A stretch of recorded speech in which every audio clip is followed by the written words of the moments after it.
Bonjour et bienvenue sur Nuage Magique pour un nouvel épisode de la Tesla Model 3 et de ses petits plus. Et aujourd'hui, on va parler de la climatisation et de quelques subtilités dont vous avez peut-être pas encore entendu parler. A tout de suite.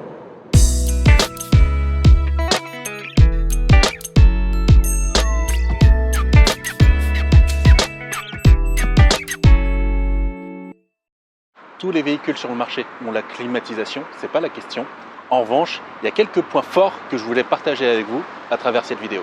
La climatisation fonctionne bien. Bon, alors ça, vous me direz, c'est peut-être juste normal, c'est le minimum qu'on pouvait attendre. Mais même garé au soleil, alors là, il se trouve que je suis à l'ombre, je ne suis pas resté stationné longtemps, donc de toute façon, j'aurais pas eu le temps d'accumuler beaucoup de chaleur. Mais même en laissant la voiture en plein soleil pendant longtemps et en ayant une température intérieure qui arrive à 45-46 degrés, assez rapidement, quand on enclenche la climatisation, on va descendre à une température qui sera acceptable. Les sièges ne seront pas brûlants et on va pouvoir prendre la navigation rapidement. Donc le premier point fort, vous le connaissez, c'est l'application qui vient avec toutes les Tesla qui permet d'enclencher à distance la climatisation. Donc le but, c'est pas forcément de laisser la climatisation allumée en permanence, on peut le faire si on veut. On peut faire en sorte que la clim reste réglée sur 20 degrés même quand on n'est pas dans le véhicule. On peut le faire à travers l'application ou à travers un réglage à l'intérieur, mais c'est pas tellement le but. Le but, ce sera plutôt de faire en sorte que la température soit agréable pile au moment où on rentre dedans.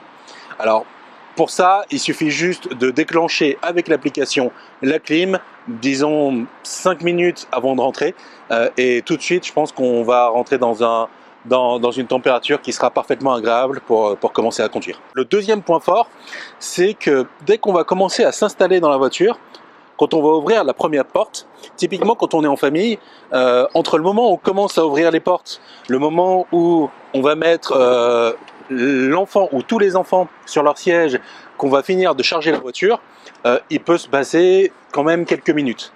Et pendant ce temps-là, on ne veut pas non plus que le premier enfant qu'on aura mis sur le siège soit dans la chaleur et commence à souffrir, parce que quand ça commence comme ça, le trajet, il y a toutes les chances qu'il se termine mal. Du coup, quelque chose de très bien qu'ils ont fait, c'est que dès qu'on ouvre la porte, la voiture se réveille et elle se met en mode,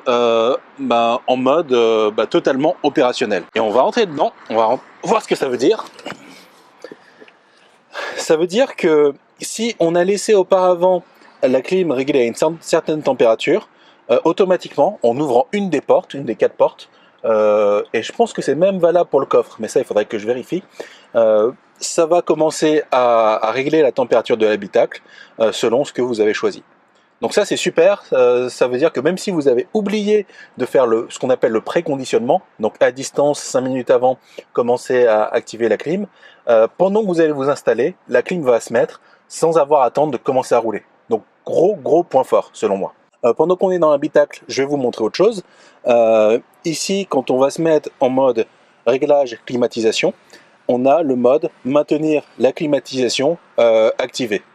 Je pense que ça, c'est valable si soit quelqu'un reste dans le véhicule, quelqu'un qui n'a pas les clés reste dans le véhicule pendant longtemps, pendant que le conducteur va faire des courses. Ok, donc ça peut être bien pour éviter qu'il se retrouve dans la chaleur.